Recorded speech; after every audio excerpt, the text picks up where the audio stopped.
गुरुवार संध्यार चांदीपुर ठारे चांदीपुर सुवर्ण बेलाभूमिर रौप्य जयंती समारोह उद्घाटित हो जाइए। उत्सव में मुख्य अतिथि भाव पूर्वतन मंत्री तथा वर्तमान जलेश्वर विधायक अश्विनी कुमार पात्र जोगदे प्रदीप प्रज्वलन कर कार्यक्रम को उद्घाटन करते।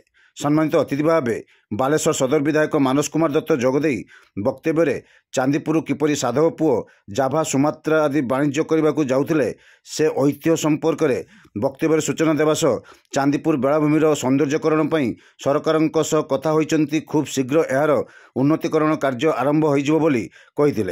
अन्यतम अतिथि भाव उपजिलापाल प्रथमेश अरविंद राज सिरके आईएएस प्रोफेशनल अभिषेक दुदाल प्रमुख जोगदे वक्तव्य प्रदान करथिले। कमिटीर सभापति तथा पूर्वतन विधायक जीवन प्रदीप दास सभारे सभापतित्व करथिबा बेले साधारण संपादक हरेकृष्ण दास संपादकीय विवरणी पाठ करथिले। रौप्य जयंती कमिटीर अध्यक्ष लक्ष्मी नारायण महांती कार्यक्रम संपर्क में वक्तव्य रखिथिले।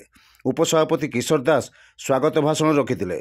वरिष्ठ सदस्य तथा उपसभापति विप्लव महांती, सदस्य परशुराम बेहरा, श्रीमान श्रीचंदन, संध्याराणी भूया, आरती दास, सुकुमार रणा, जशोदानंदन आस समेत सदस्य प्रमुख उपस्थित थिले।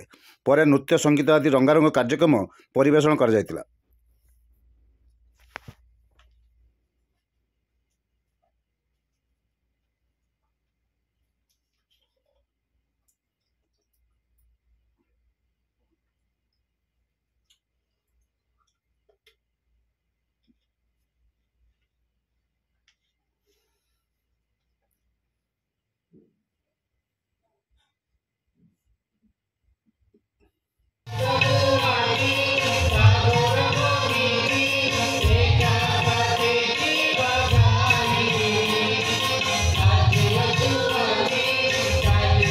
धन्यवाद देवी। जय हिंद, वंदे मातरम। मानस दत्त से जीवदार अच्छे अलग प्रोग्राम तो से जो पाखुड़ा मेले आज तार प्रथम संध्या मु अनुरोध करी ये कार्यक्रम को सफल मंडित करने केवल कमिटीर सदस्य मानकर झाड़बुहा परिश्रम काम जोरदार करताली आपण मानकर समस्त